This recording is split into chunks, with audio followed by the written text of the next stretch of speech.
हिमालयाच्या उंच पर्वतरांगामध्ये जिथे आकाश पृथ्वीला स्पर्श करत असल्यासारखं वाटतं, जिथे बर्फाच्छादित शिखरांवर सूर्याची किरणे पडली की संपूर्ण पर्वतच सोनेरी दिसू लागतो, त्याच पवित्र भूमीत एक महान तपस्वी राजा राहत होता, राजा भगीरथ. राजा भगीरथ हा केवळ पराक्रमी राजा नव्हता, तर आपल्या पूर्वजांप्रती असलेल्या कर्तव्याची जाणीव असलेला अत्यंत धर्मनिष्ठ पुरुष होता. पण त्याच्या मनात एक मोठी वेदना होती. ही वेदना त्याच्या स्वतःच्या जीवनाशी संबंधित नव्हती, तर त्याच्या पूर्वजांच्या उद्धाराशी संबंधित होती. ही कथा आहे त्या दिव्य नदीची, जिला आपण आज गंगा माता म्हणून पूजतो. आणि हीच ती कथा आहे की स्वर्गातून पृथ्वीवर आलेल्या गंगेचा प्रचंड वेग भगवान शिवांनी आपल्या जटांमध्ये कसा धारण केला. खूप प्राचीन काळी अयोध्येवर राजा सगर राज्य करत होता. राजा सगर पराक्रमी आणि धर्मप्रिय होता. त्याला 2 राण्या होत्या, केशिनी आणि सुमती. केशिनीपासून त्याला एक पुत्र झाला, तर सुमतीपासून त्याला 60,000 पुत्र प्राप्त झाले. राजा सगराने आपले सामर्थ्य आणि वैभव सिद्ध करण्यासाठी अश्वमेध यज्ञ करण्याचे ठरवले. अश्वमेध यज्ञातील घोडा मुक्त सोडला जातो. तो ज्या ज्या प्रदेशातून जातो त्या त्या प्रदेशातील राजांनी त्याचे स्वामित्व स्वीकारले तर ठीक, पण कोणी घोड्याला अडवले तर युद्ध होते. राजा सगराचा अश्वमेधाचा घोडा पृथ्वीवर फिरू लागला, पण देवेंद्राला भीती वाटली. राजा सगराचा यज्ञ पूर्ण झाला तर त्याचे सामर्थ्य आणखी वाढेल अशी चिंता इंद्राला वाटू लागली. म्हणून इंद्राने यज्ञातील घोडा लपवून ठेवला. राजा सगराचे 60,000 पुत्र घोड्याचा शोध घेण्यासाठी संपूर्ण पृथ्वीवर फिरू लागले. शेवटी त्यांना तो घोडा एका आश्रमाजवळ दिसला. तेथे महान तपस्वी कपिल मुनी ध्यान करत बसले होते. सगराच्या पुत्रांना वाटले की कपिल मुनींनीच यज्ञाचा घोडा चोरला आहे. ते संतापले आणि त्यांनी कपिल मुनींवर आरोप करण्यास सुरुवात केली. कपिल मुनींनी डोळे उघडले. त्यांच्या तपश्चर्येच्या तेजासमोर सगराचे 60,000 पुत्र क्षणात भस्म झाले. त्यांच्या शरीराला अग्नीने भस्म केले, पण त्यांच्या आत्म्यांना मुक्ती मिळाली नाही. राजा सगराला ही घटना समजल्यानंतर तो अत्यंत दुःखी झाला. त्याने आपल्या पूर्वजांच्या आत्म्यांना मुक्ती मिळावी यासाठी उपाय शोधण्यास सुरुवात केली. असे सांगितले जाते की त्यांच्या उद्धारासाठी स्वर्गात वास करणाऱ्या गंगा नदीला पृथ्वीवर आणणे आवश्यक होते. पण गंगा पृथ्वीवर आणणे ही साधी गोष्ट नव्हती. गंगेचा प्रवाह अत्यंत प्रचंड होता. जर ती थेट स्वर्गातून पृथ्वीवर कोसळली तर तिच्या वेगामुळे पृथ्वीचा विनाश होऊ शकला असता. म्हणून गंगेला पृथ्वीवर आणण्यासाठी एक महान तपस्या आवश्यक होती.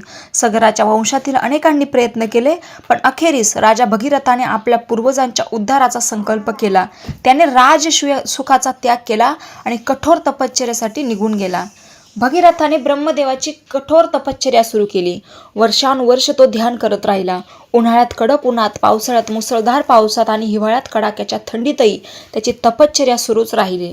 त्याच्या मनात एकच इच्छा होती, माझ्या पूर्वजांना मुक्ती मिळाली पाहिजे. शेवटी त्याच्या तपश्चर्येने ब्रह्मदेव सुद्धा प्रसन्न झाले.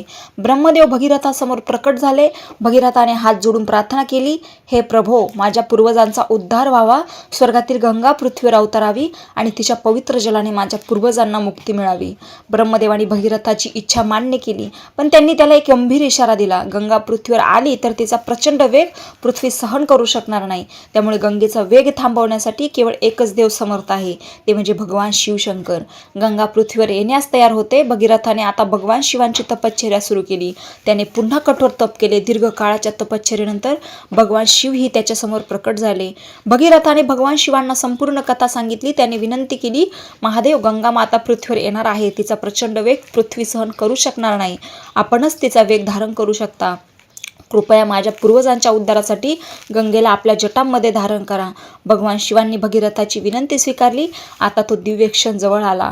गंगा स्वर्गातून पृथ्वीच्या दिशेने प्रचंड वेगाने झेपावू लागली. तिला आपल्या सामर्थ्याचा अभिमान होता. तिला वाटले, माझा वेग कोण थांबवू शकणार. ती प्रचंड जलप्रवाह बनून भगवान शिवांच्या दिशेने कोसळली. पण महादेव शांत होते. गंगा त्यांच्या मस्तकावर कोसळताच भगवान शिवांनी तिला आपल्या विशाल जटांमध्ये सामावून घेतले. क्षणभरात गंगेचा प्रचंड प्रवाह त्यांच्या जटांमध्ये अडकून पडला.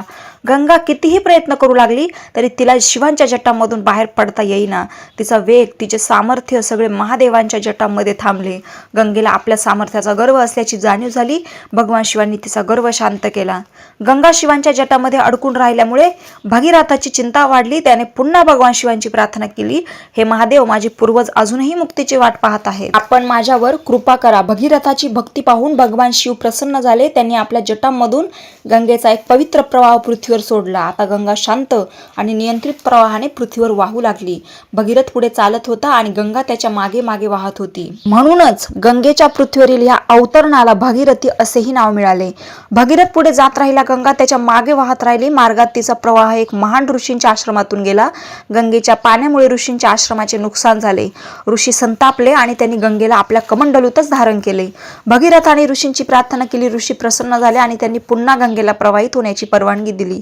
अशा प्रकारे गंगा पुन्हा भगीरथाच्या मागे वाहू लागली. शेवटी भगीरथ गंगेला त्या ठिकाणी घेऊन आला जिथे राजा सगराचे 60,000 पुत्र भस्म झाले होते. गंगेचे पवित्र जल त्यांच्या भस्माला स्पर्श करताच त्यांच्या आत्म्यांना मुक्ती मिळाली. भगीरथाचा संकल्प पूर्ण झाला. त्याच्या पूर्वजांना मोक्ष प्राप्त झाला. भगीरथाच्या अथक प्रयत्नामुळे आणि तपश्चर्येमुळे गंगा पृथ्वीवर आली. म्हणूनच आजही एखादे अत्यंत कठीण काम मोठ्या प्रयत्नाने पूर्ण झाले तर आपण म्हणतो हे काम भगीरथ प्रयत्नांनी पूर्ण झाले.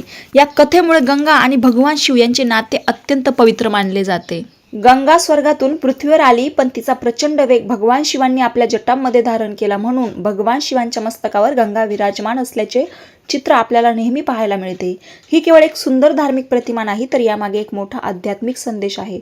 गंगेचा प्रचंड वेग म्हणजे शक्ती आणि भगवान शिवांची जटा म्हणजे त्या शक्तीवर नियंत्रण ठेवणारी स्थिरता.